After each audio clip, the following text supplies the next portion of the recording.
Save ఆంధ్రప్రదేశ్ని ప్రజలు నిర్మించారు. ప్రజలు రక్షించుకుంటారు.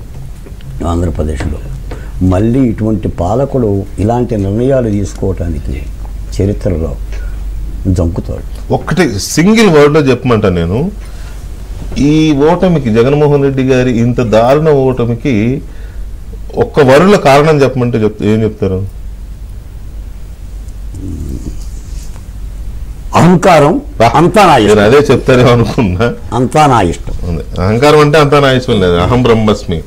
రైట్. శ్రీనివాసరావు గారు, మీ విశ్లేషణ చెప్పండి. ఈ వస్తున్న ఫలితాలు 104 కూటమి ఉంది, 9 మాత్రమే.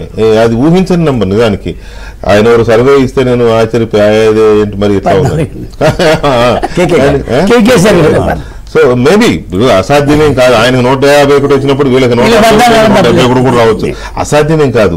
శ్రీనివాస్ గారు, మీ విశ్లేషణ చెప్తే మనం నెక్స్ట్ నేషన్ లో ఒకసారి దృష్టి పెడదాం. దేవుడి స్క్రిప్ట్ జగన్మోహన్ రెడ్డి భాషలో చెప్పాలంటే అంటే దేవుడు జగన్ ఒక్కడికే కాదు కదా, దేవుడు అందరికీ ఉంటారు అనమాట. ఇప్పటిదాకా నేను అనుకున్నాను నిజంగా దేవుడి స్క్రిప్ట్ ఇంత గొప్పగా ఉంటుందా అని. దేవుడు అనేవాడు ఉంటే స్క్రిప్ట్ గొప్పగా ఉంటుందనేది మరోసారి రుజువైంది అనమాట. ఇది ఏంటి ఇప్పుడు చూడబోతే అసలు 98% స్ట్రైక్ రేటు పవన్ కళ్యాణ్ అన్నట్టుగా కూటమి 98% స్ట్రైక్ రేట్ కొడుతున్నట్టుగా ఉంది.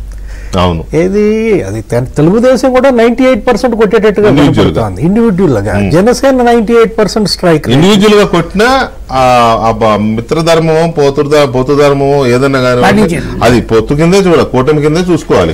మీ ఫలితాలు లేకపోతే మళ్ళీ ఇది వేరే వెళ్ళే ప్రమాదం. డబుల్ డిజిట్ వస్తుందా అనేది కూడా అనుమానంగా ఉంది. ఆ కేకే సర్వేనో ఏదో చూసాము, అది అసలు వాస్తవంగా కనపడుతుంది.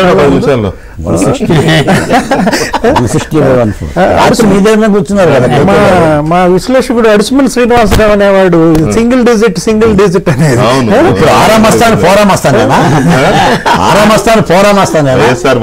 ఇంత బీభత్సం, ఇంత ఊసకోత, జనం ఈ విధంగా తిరగబడతారనేది ఊహించలేదు. ఒక దుష్ట చతుష్టయం మీద త్రిమూర్తుల విజయంగా చూడాలి.